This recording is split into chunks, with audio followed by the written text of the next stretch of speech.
selling trade, credit should be given where credit is due, so they say. Now, blame, same would be my way. But I'll let you decide on your own which is best to bestow upon Geraldine Pfister, the avant-garde playwright of my Montrose neighborhood and fellow guild member. She was looking for new material, you see, so she came right down to my guild meet. And she sat right down by my good seat. Then she peered right down at my gross feet and barked right out. God damn those dogs! Now, let me tell you this, her brazen bit of familiarity felt a bit indecorous to me, she having not offered me first a friendly salutation.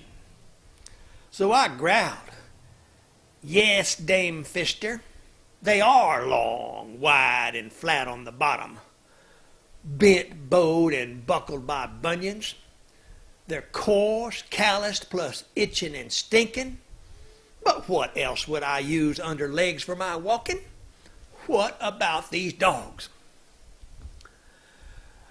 Again, she looked down and said, I think you keep a dog at home.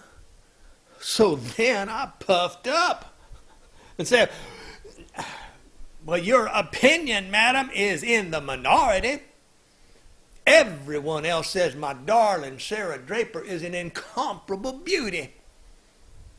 Next, with pointing, she said, I suspect a history of chewing going on down there. Vexed, rejoindering, I said I simply refuse to elaborate on any of the unproven crimes of my past. But I assure you, ma'am, that these days my arthritic legs are too stove up stiff to ever again take these toes to my teeth for their nightly nail nibbling. Well, that shut her up. The silence I saw ensued, there being no repair to our repartee. Well, I went home that night and started writing an essay on the underlying theme, but soon befell some bizarre business, so closely related that I mounted the two together into a diptych of oral art that I call Assessments and Assumptions. And now for you, I'll tell the remainder, just how I do today remember. It's not new, I need you to know, that a number of naughty know-nothings announce their negative notions near this nice neighbor when I navigate the gnarly nuances of the narrow, not new sidewalks of my Montrose, when I'm wearing my old comfortable shoes, since so unseemly they seem to some to seem. But I'll surely show you I shan't be shamed by the shape of my shoes now, for I do not apologize for loyalty to my lower leather. No, once I'm introduced to shoes whose company I enjoy, we're not easily parted, no matter how worn out I feel. Goodness gracious, to get me to give up galoshes would take the guile and the grit of the gods of the Greeks. And oh, what a ripe reality I'd reap, I'll say, were an obsolete celestial to mess around with this new model mortal. But oh, what a mighty match it might make, pitting its powers against my principles. The trouble is that people make assessments, assumptions even, based on our appearance, though that rarely serves the larger truth. Now, we all do it, even I'm not immune. In fact, I'll argue that our Darwinian processes rely on it. For what would our species look like if, before risking our rigorously rehearsed rites and rituals of randy reproduction, we hadn't made assessments and assumptions of someone's dandy mutation? Seen any mutations you like out there recently, anyone? Keep looking. But note now, assessments and assumptions can stifle the open mind, creating stagnant habits of thought.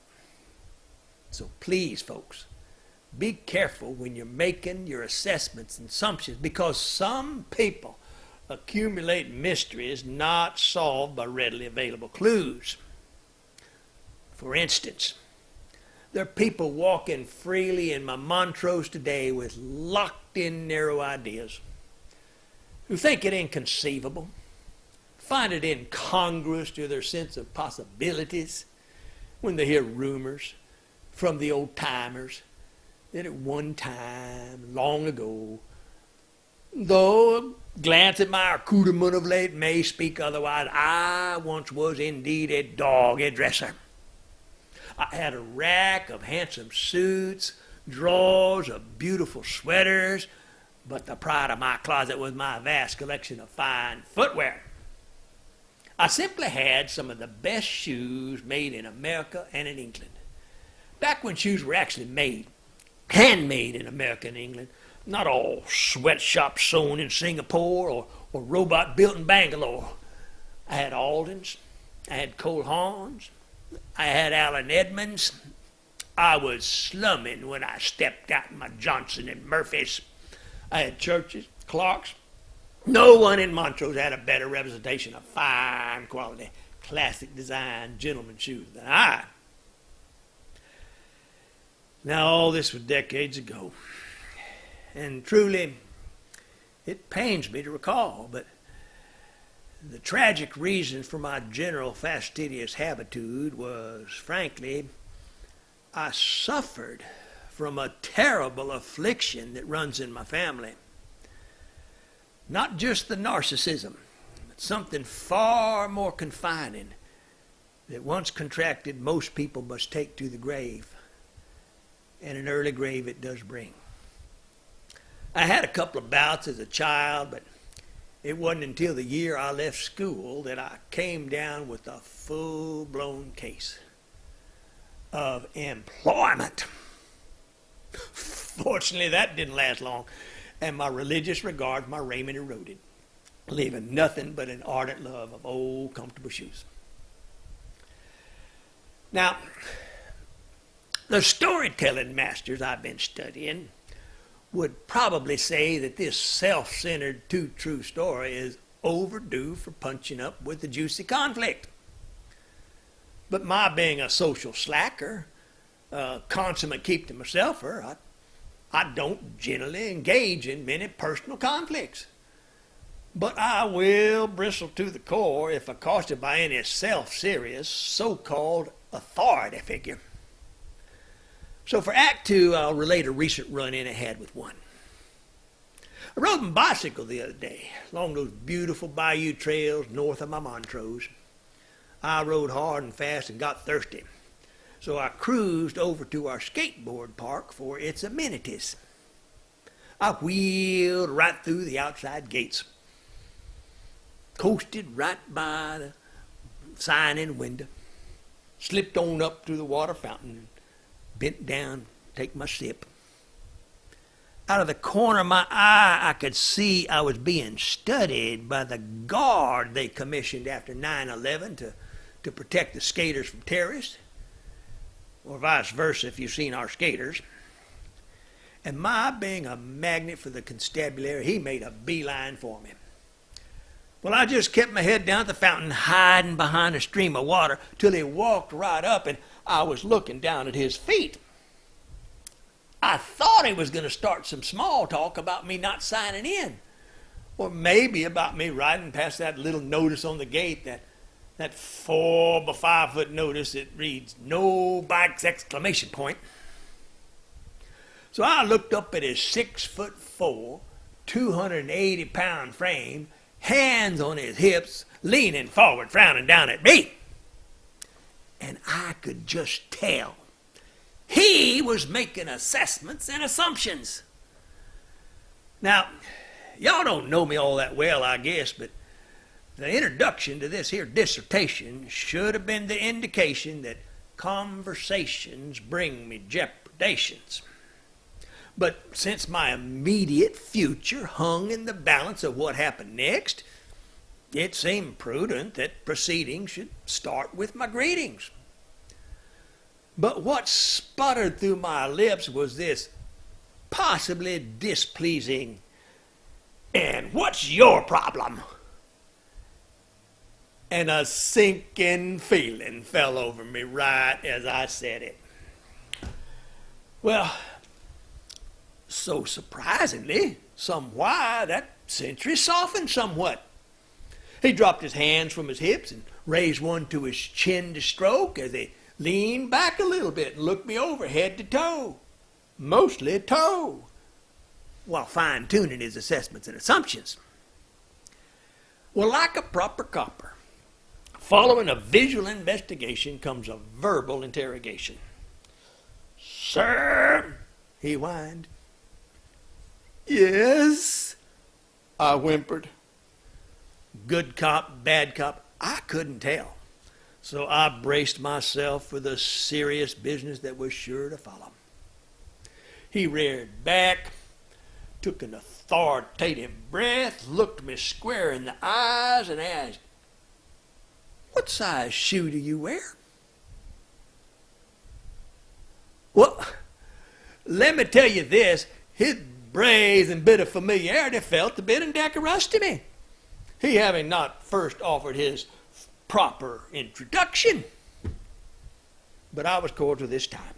12 wide, I answered, when Lady Luck leads to their location. Ecstatically, he stated, "That's my size too."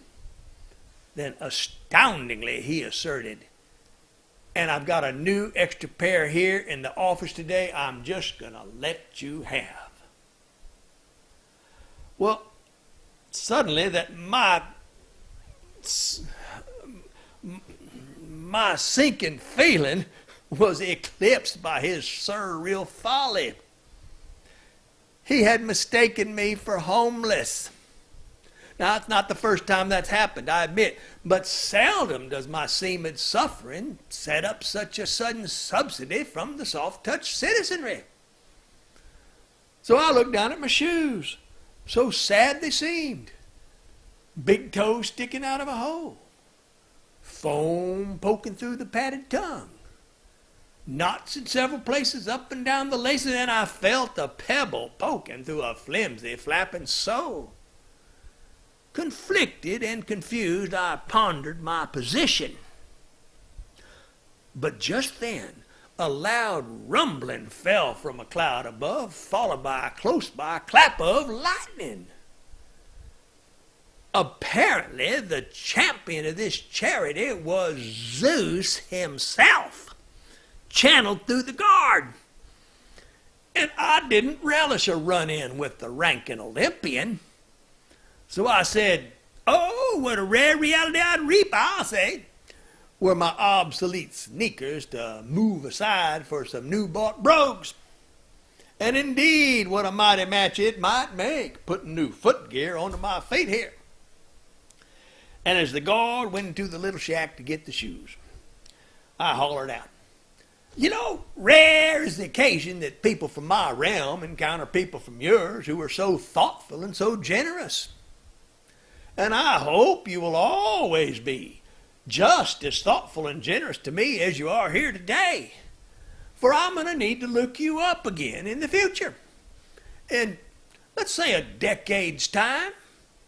Just as soon as these good shoes I already have on finally wear out." And empty-handed, I jumped on my bike and rode home as fast as I could, still wearing those old comfortable shoes that so much do I love, that bold neighbors and friends still make their fun of.